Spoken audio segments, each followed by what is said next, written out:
Duplicate സ്വർണം തന്ന് എന്റെ കയ്യിലെ 33 ലക്ഷം രൂപ അടിച്ചു മാറ്റിയതിന് ഇപ്പൊ എനിക്കൊരു പരിഹാരം കിട്ടണം.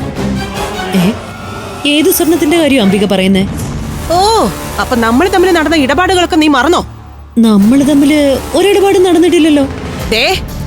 നീ പറഞ്ഞത് വിശ്വസിച്ച് ദിവ്യപ്രഭയുടെ അമ്മയ്ക്ക് നീ തന്ന സ്വർണമാണ് ഞാൻ വിറ്റത്.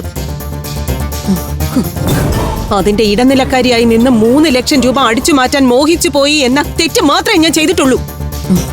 നിനക്കെന്തോ മാനസിക രോഗമാ. വെറുതെ സ്വപ്നം കണ്ട കാര്യമാണോ നീ പറയുന്നേ?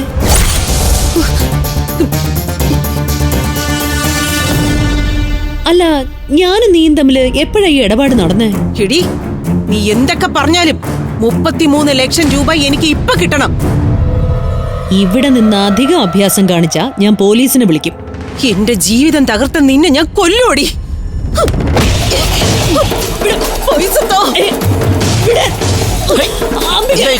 ചേച്ചി വിടാനെന്ന് വിടാനല്ലേ പറഞ്ഞത്? പറഞ്ഞില്ലേ? അങ്ങോട്ട് വിടാനെന്ന് വിടാൻ പറഞ്ഞില്ലേ? വിടാനല്ലേ പറഞ്ഞത്? വിടാനാ പറഞ്ഞത്?